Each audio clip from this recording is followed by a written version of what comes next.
All right, music fans, welcome back. It is Dave, the Real Music Observer, observing real music in real time for real people just like you, right there, and just like me right here.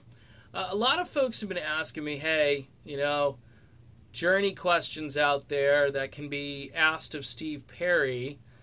Steve Perry has continued to more or less take the high road in interviews talking about his former bandmates, and there's one very logical reason as to why Steve Perry is not going to go out of his way to say anything overly negative about his former band.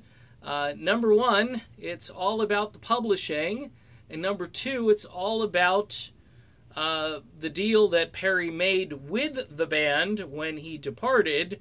Remember, after the phone call, the famous phone call Steve received to tell him that Journey was going to be looking for other singers 20 years ago, Perry immediately lawyered up, and he did so, I believe, to kind of protect his name and his likeness and so forth, and just so the band would operate above board, and also more or less these guys could continue, but it would come at a financial cost to them to some degree.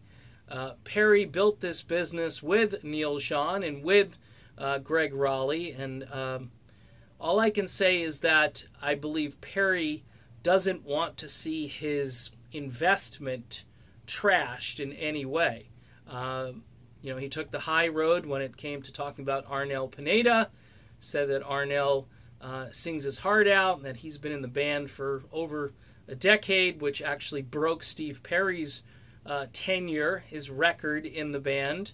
Arnel has been the longest tenured vocalist ever in Journey. Pretty astounding stuff. Gregg Rolie didn't make it that long, and obviously Steve Augeri didn't make it, and Jeff Scott Soto was very brief, as were Robert Fleischman and Kevin Chalfant, and there's some others, of course, that were close to getting in the band, but that didn't actually occur. So Perry taking the high road here is nothing more than, first of all, right now it's about Steve anyway. Steve is going to deflect questions away because he wants to promote his new album. We learned also during this interview with the BBC that Perry has lots of new music that's not on Traces, and that music probably will see the light of day. Perry said, hey, the music bug is back. It's bitten me pretty hard.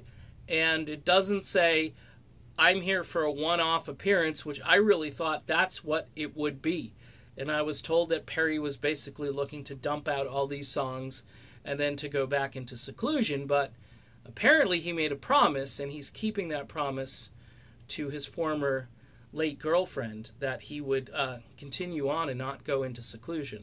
So that's good for Steve Perry music fans. It's also good for the melodic rock community, because guys like Perry are really keeping the genre going because of his name ID, number one, and the fact that he's been away for so long. The novelty of Perry coming back isn't going to wear off anytime soon. So Steve Perry strategically takes the high road.